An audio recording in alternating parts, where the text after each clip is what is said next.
Hey, y'all, welcome to Wizards Outlook, man. We had a little pregame chat before we got started. I can only imagine Woo. how would you feel, how you may feel if you were in fact a fan. If you are a fan of the sport, a fan of the league, it was a little tough to watch. For Washington to almost do that many things right, and in a quarter for it all to go left was nuts. Cardell, as you mentioned, they held them under 30 points for 3 to 4 quarters a night, which is huge for them. We've seen some of the numbers they've given up on a nightly basis through these first 11 games or whatnot. But once again, is that fourth quarter. To give up 39 in the fourth, which means think about how much of a lead you had. You gave up 39 in the fourth to lose by 3. You got outscored by 16 in the final period to lose by 3. But I'm gonna give you first crack at it. But Charlotte, credit to Charlotte, they rallied and they held off Washington late 1-7 for the 117-114 win. Big game from LaMelo Ball, Miles Bridges with the hell of a game for Charlotte, and then Mark Williams with a double. Bryce McGowan's stepped up for Charlotte too off their bench.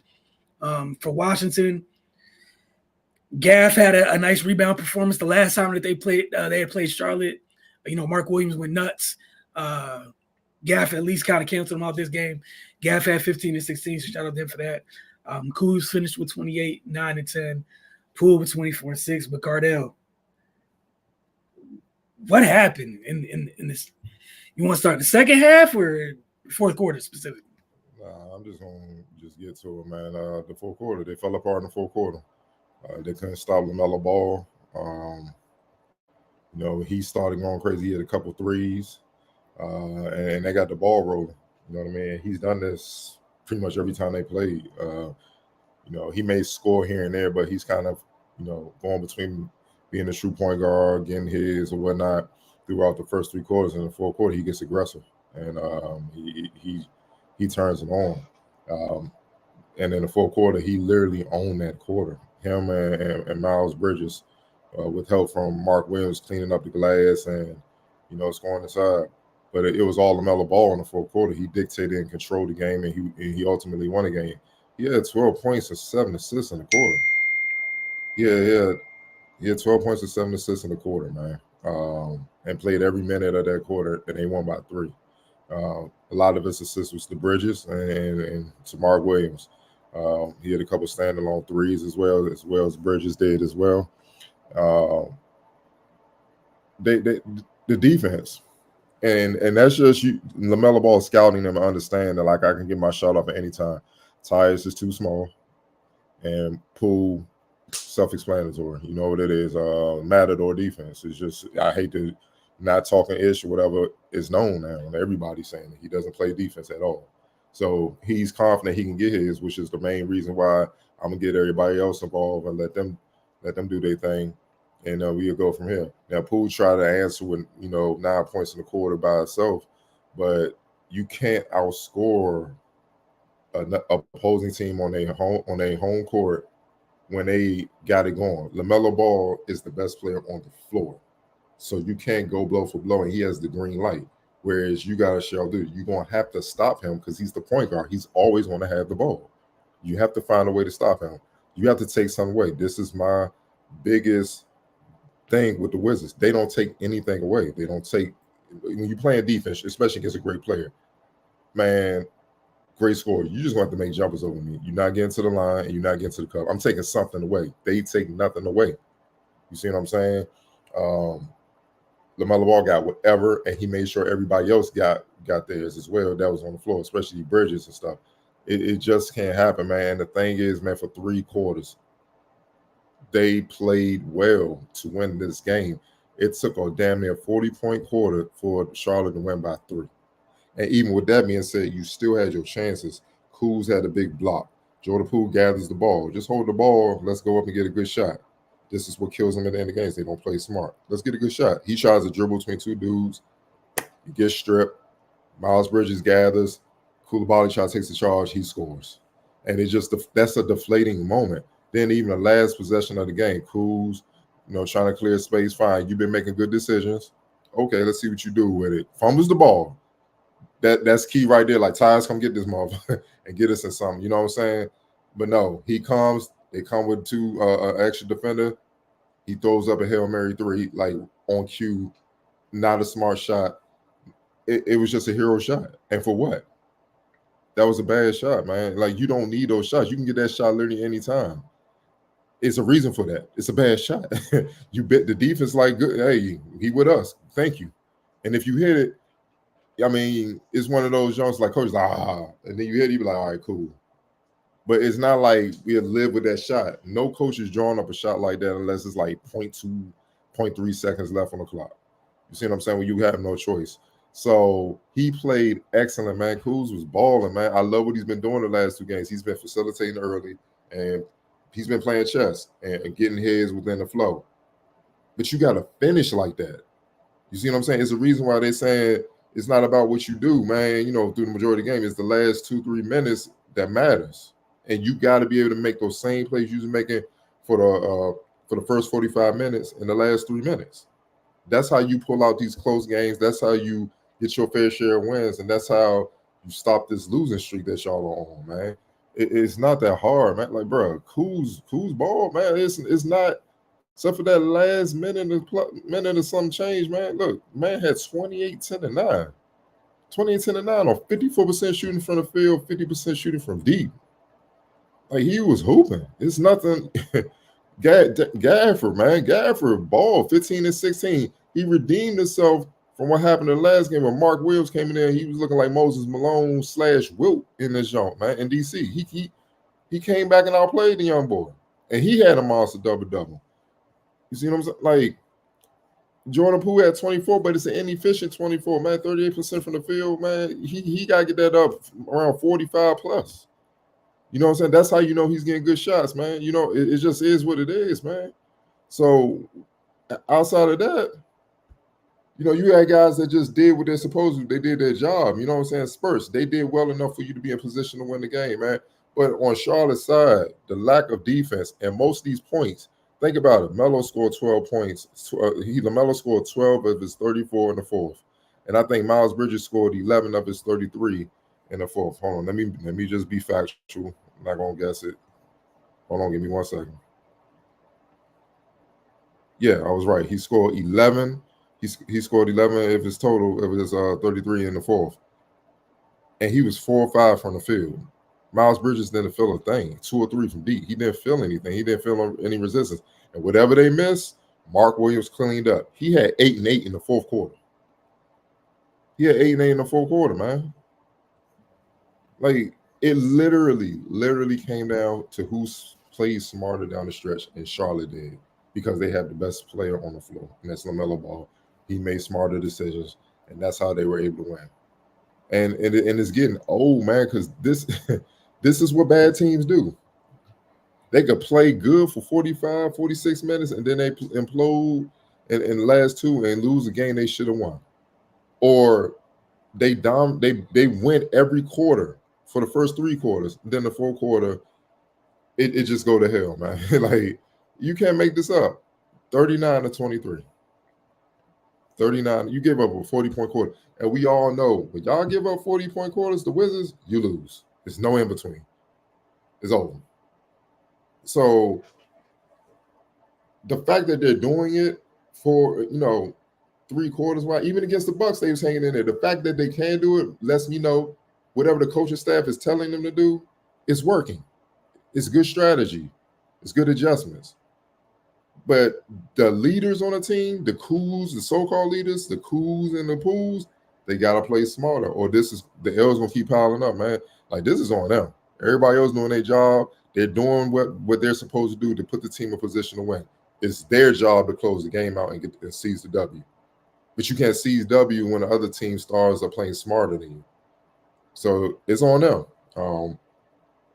As much as hell of a game, Kuz and the numbers that Poole put up to put them in a position to win, you could say they wouldn't be in position to win that game without them. You could say also just as much, y'all the reason why they lost the game, man. And that's what's tough, man. Because the guys are competing. They're competing well enough the last 2 games to win this game, where y'all honestly could be on a 2-0 winning streak.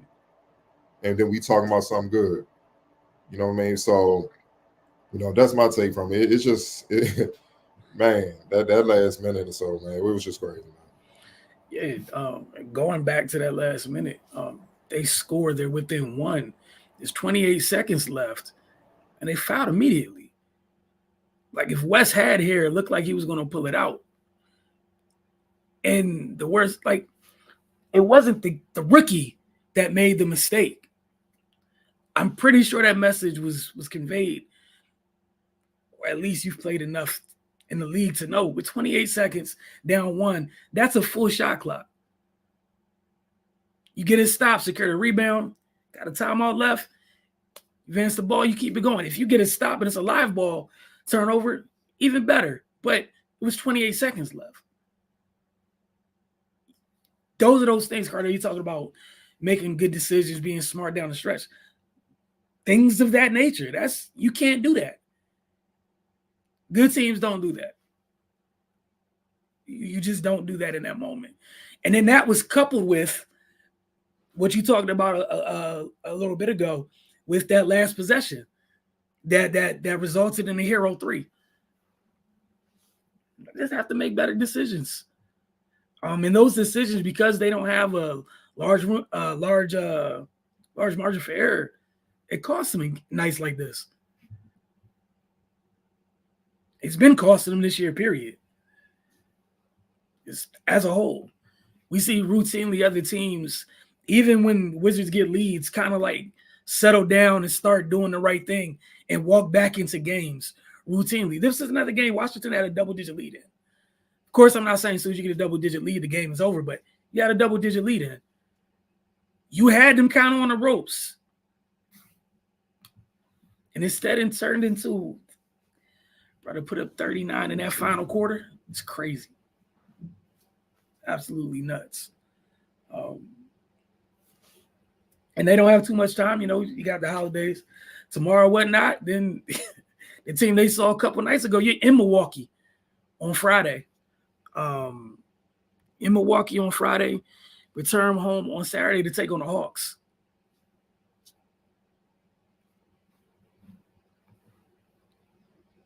You're on mute. Nah, I was just saying, yeah, man. It's a damn shame that the season will be over by the end of November. Right. And you know what's frustrating? I keep saying it, man. Look, we ain't expecting them to be in the playoff.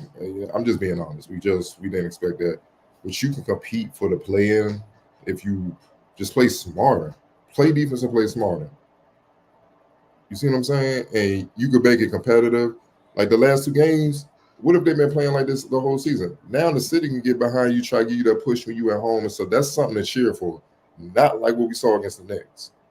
That's like, dog, that's what I was spending my night. I could have been home. I could be out, this DC. I could be out in the club enjoying myself. I got better stuff I could do than come. I spend money for this.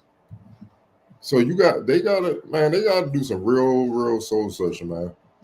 Because this right now, I know it's an old saying that, the championship experience, man, the culture, you know how to win, the know-how and all that, man. But you're seeing the difference between the guys who are wrong for the ride and the guys who actually established the culture, who drove the bus. Like, it's a real thing. It's a difference. It's levels.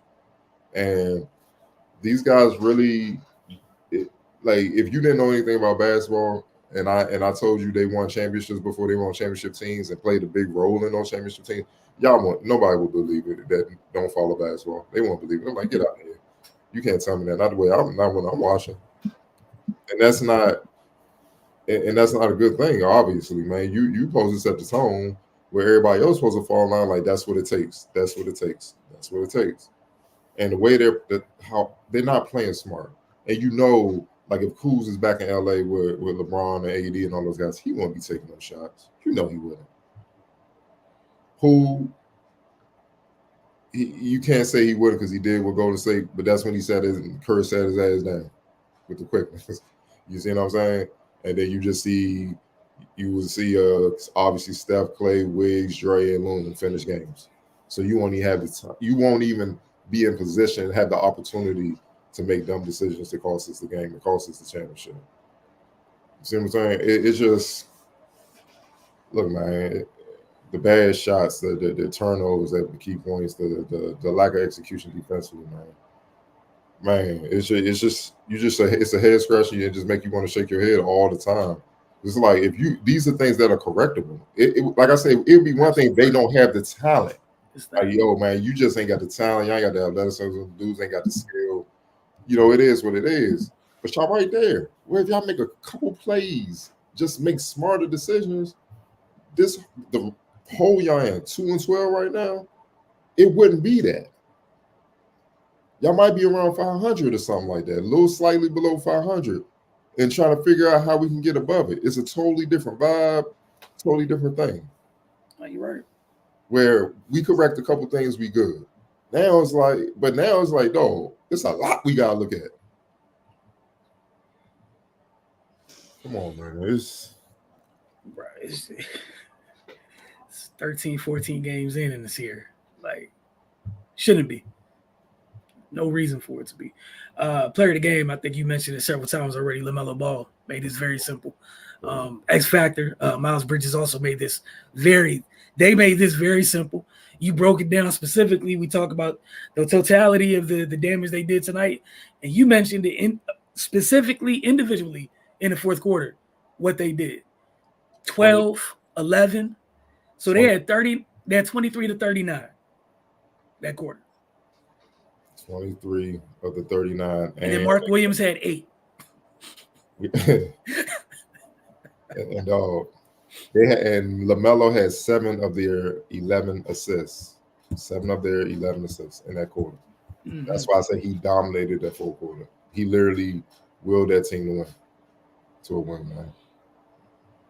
And that's what I mean by his levels. He was the best player on the floor, and he closed the game out like he was. All right, we'll get to some of these comments before we get out of here, and then everybody enjoy their holiday tomorrow. We'll start with PXPX.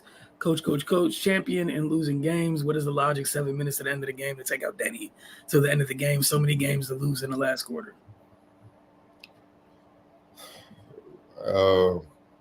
Well, you could say that, but let me go to the second half and see what Denny was doing. Just bear with me.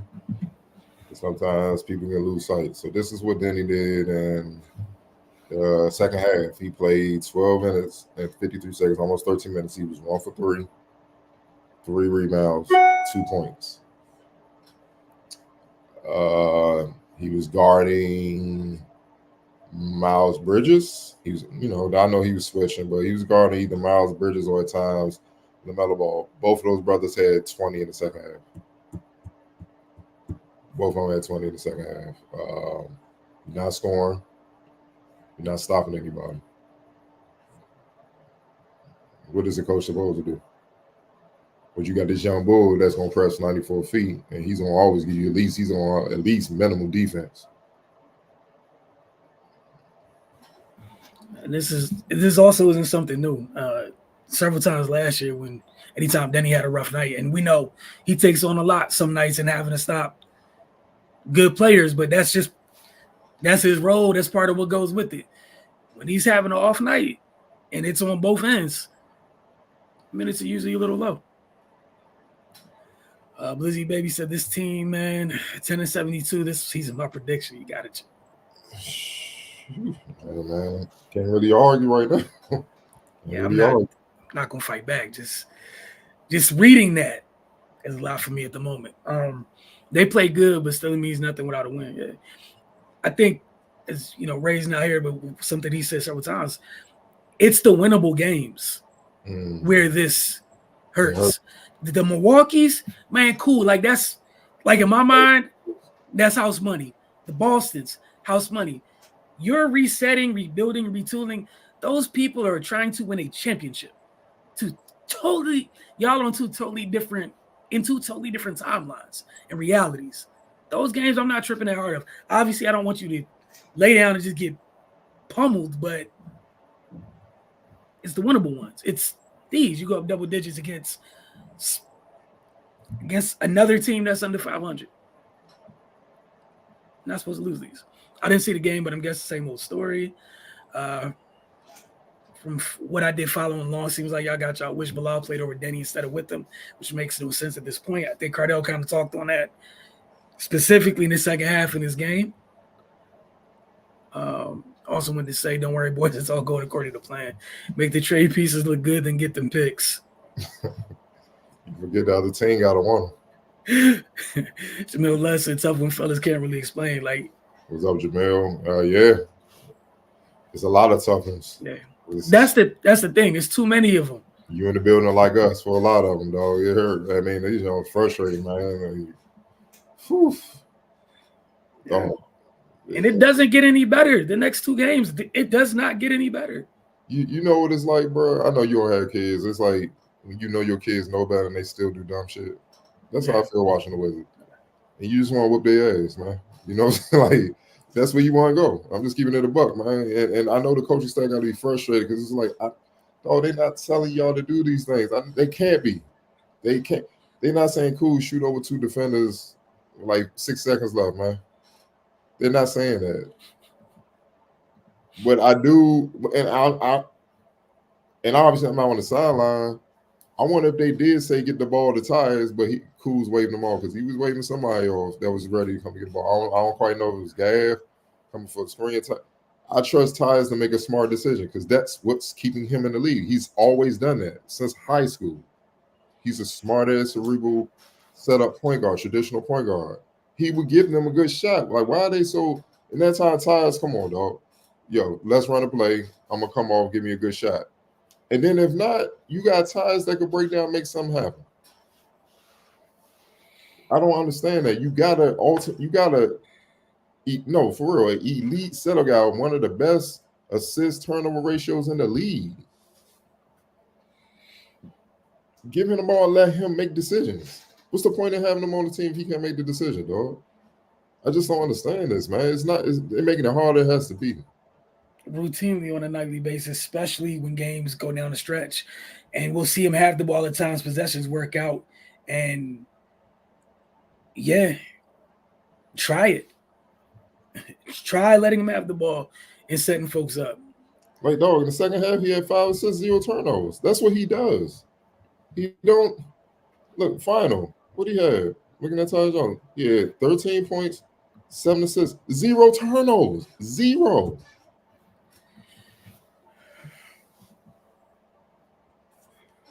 And the sad part is with those two dudes, with Poole and Goose, it's probably honestly easier having them come off ball, off in action, getting into what they need to get into. Should make things way more simpler. Area 11, he said, I will say I don't think people realize how hard it is to try to stop a star player when your teammates can't guard anybody. Even Bilal has struggled.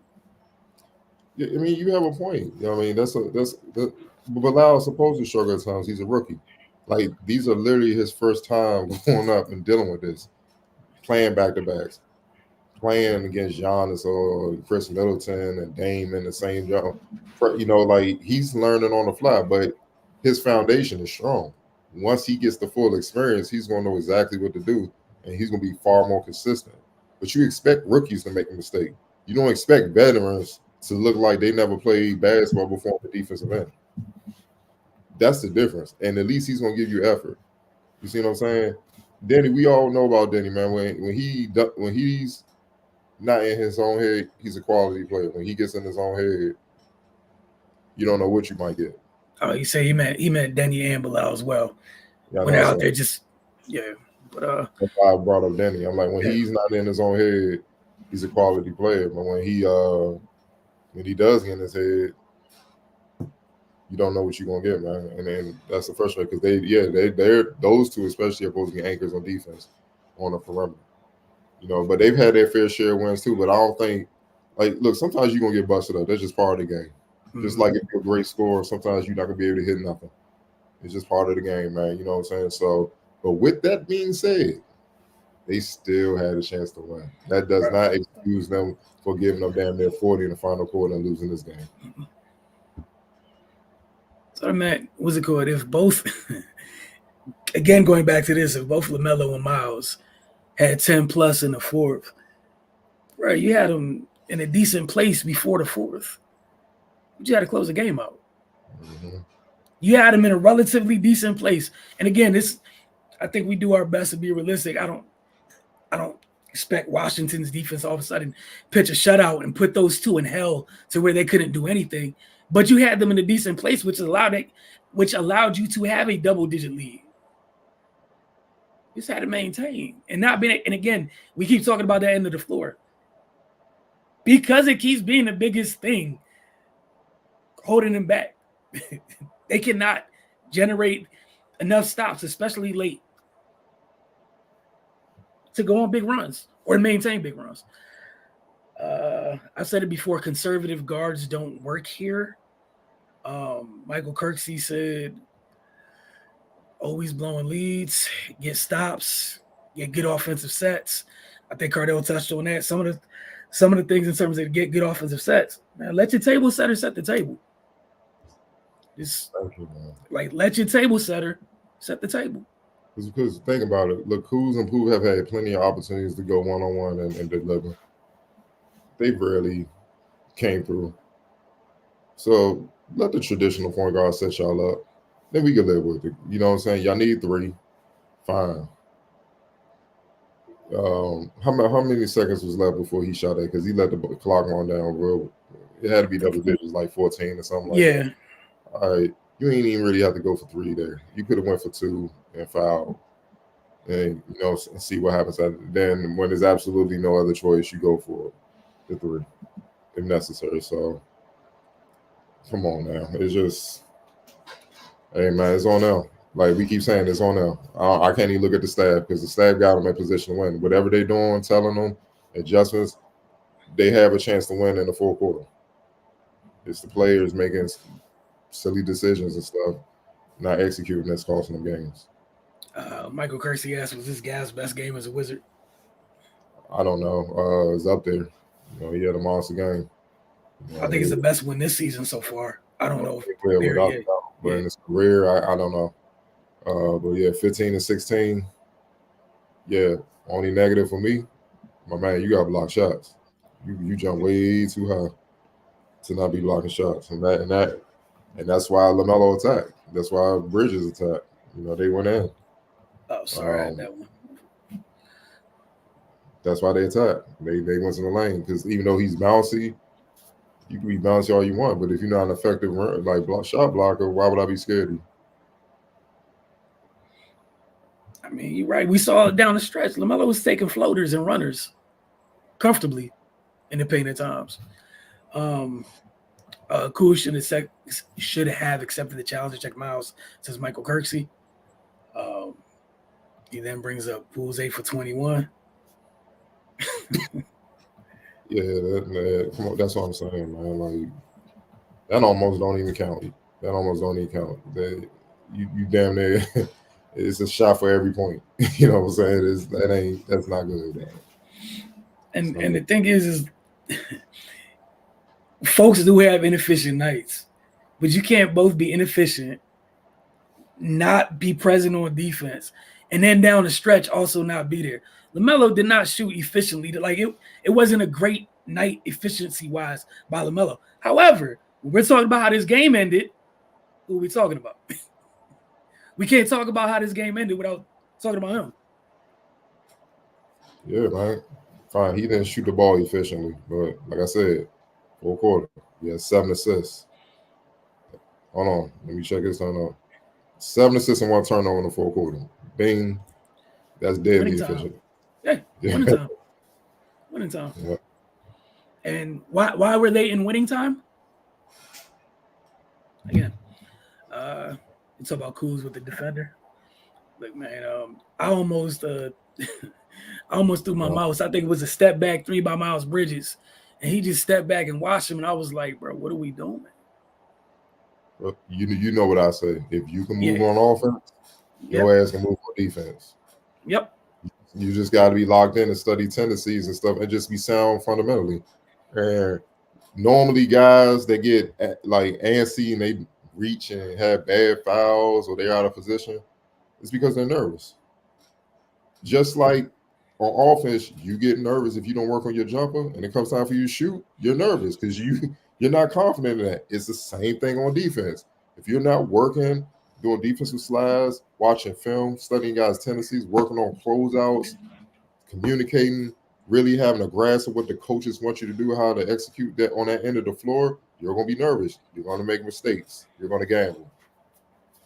Because you know it's coming. Like when they like LaMelo bring the ball up and he starts sizing you up and slow walking into a move or something like that, they get antsy and all that. And then that's when you get crossed up and stuff because you're trying to anticipate. Whereas when you put the work in behind the scenes and you ready, you calm. You just waiting. Like, look, wherever you go, I'm gonna be right there. So you gonna have to call the screen to come and get off me, and I'm still gonna get around that. Like I'm gonna be in your shit all day because you're prepared. So that's on them, man. I'm gonna read these last few.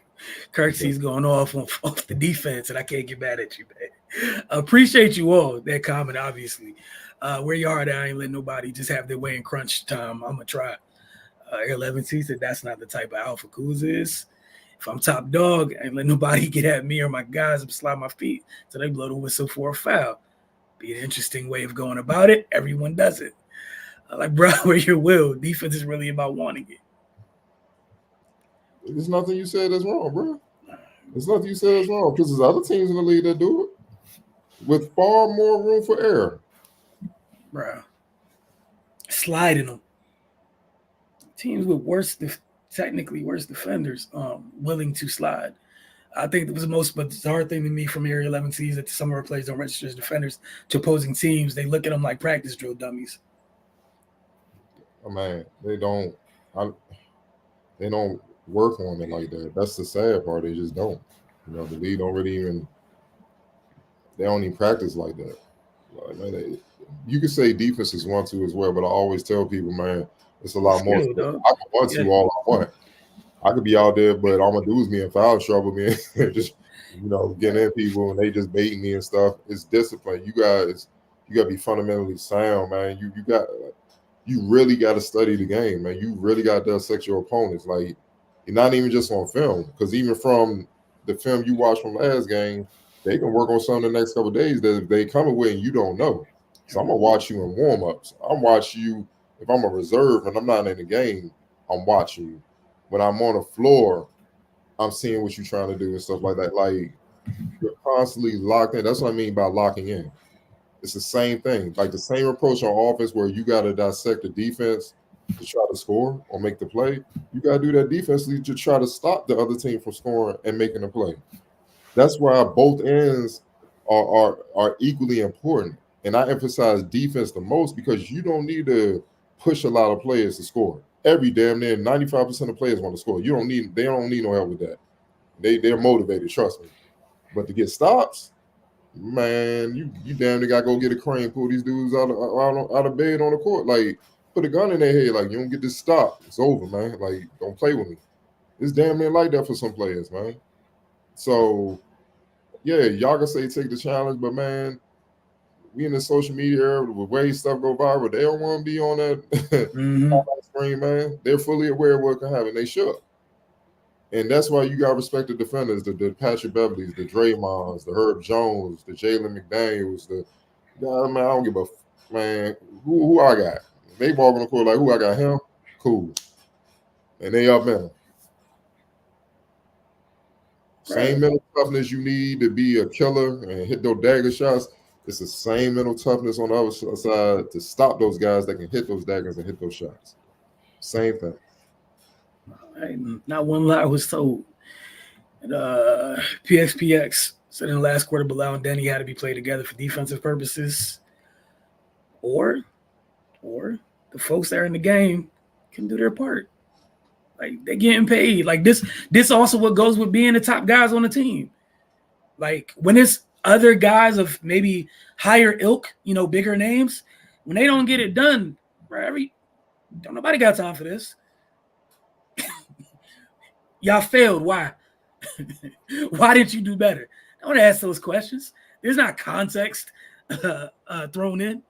And yeah, I'm sure at some point Washington would love to have Bilal and Denny together on the floor. But Bilal and Denny aren't the highest paid players on the team at this point. It is what it is. So about defensively, the Wizards of Combs. Kersey said at least the dummy's going to be in the way. Wizards just say, hey, score so we can try to score. Facts, same intensity on defense like offense. It goes a long way. No way I'm going to be comfy getting cooked every night. Hey, everybody's different. That's what I'm saying. Hey, everybody's different. Personally, I'm too competitive for that. If you competitive, you ain't come down here. You ain't coming down here to do that. And Kobe said the best quote. He's like, he hate being scored on, even by some that they say are unguardable. He said, I don't buy that. They were just hot today. He said, fuck that. Cool their ass off, man. Cool their ass off, man. Cool them off. That ain't no excuse. They how we gonna cool them off, man. And that's the mentality you gotta have, man. If you want to win and be playing well into the spring, April, May, and possibly June, you're not getting that far without playing defense. What's it going? They're not getting out the first 2 months right now because of it. It's right there, night after night. It is not an offensive issue. It's right there. It's right there. It's that simple. Miles Bridges just got back to the league and put 33 and 11 up. But you see how he played? He played hungry. He played like a dude that was out the league and almost saw his career gone flashing before his eyes. And he played like that, but he always played with that type of intensity. Now it's going to be on steroids because he won't get back. Think about it. He was up for a $100 million contract before all that drama happened. And he's not going to get that back because of the new CBA unless he kills. Unless he really leave chalk outlines out there. So he's on a mission. And the way he can do that, come back and kill, and Hornets make the playoffs. That's it. So that's why you can't have your two highest paid players be scorers. Tell them they're the guys. All scorers don't just not do anything on that end. You just got to hold folks accountable. Like it is what it is. Kevin Durant, the best scorer in the league. He played defense. He'll guard 1 through 5. But matter of fact, they beat Utah the other night because he blocked Lauri Markkanen's shot. But he's the best scorer in the game, and he'll do it. Steph has gotten better defensively over the last few years, and he's older. Put weight on and everything so he could hold up. Did a hell of a job with De'Aaron Fox in the year last summer when they was going head to head. Early this year when they went head to head, and obviously in their championship run. I can look, man. I can go down the line of superstars. When Kawhi is healthy and really on his game, we all know how he get down on the defensive man. So I can give you all types of superstars. Dude, the greatest player of all time, Michael Jordan. Oh, you had to see him on both ends. And it was bad. That's 36-6 in all NBA. No, my bad. Defensive player of the year, leading the league in steals, 200 blocks, 200 steals, 100 blocks in a season. That you getting that, and that's why he's the GOAT. And you getting that year in, year out, and he's doing it for all 82 plus the playoffs. And then he turns it up in the playoffs, dog. So I don't want to hear the excuses, man. I've seen the absolute cream of the crop in history do it. Go ask and do it. And again, just going back to the opportunity, man. They had a big opportunity. The two of them had a hell of an opportunity here. Hell of an opportunity. Hell of an opportunity. I'm going to put a couple more up, Cardell. Get out of here. Talk about Miles, obviously. Just talk about those two. Look, man, them two, you highest paid. It comes with it. You can see the guys we want to see play together, like the young guys who actually care about defense. It's sports, man. Sometimes that stuff works itself out. And you might not like the way it works itself out. I'm sure y'all would like to see this under better circumstances with a better record, but it's going to find its way there. You get big bucks, not just for points, but the win at least. Say, watch out, that's a real leader. Even if you get cooked, accept the challenge. I miss them type of alphas in DC. I am not mature enough to comment on that. So, at all. Exactly. Hey, we appreciate y'all, man. Y'all have a great holiday. We will see y'all Friday and Saturday this week. So y'all have a great holiday. We'll get at y'all, man. All your turkeys. Don't blow up your house, man. Man, please. Very, very safe. Safe holidays for y'all. All right, y'all.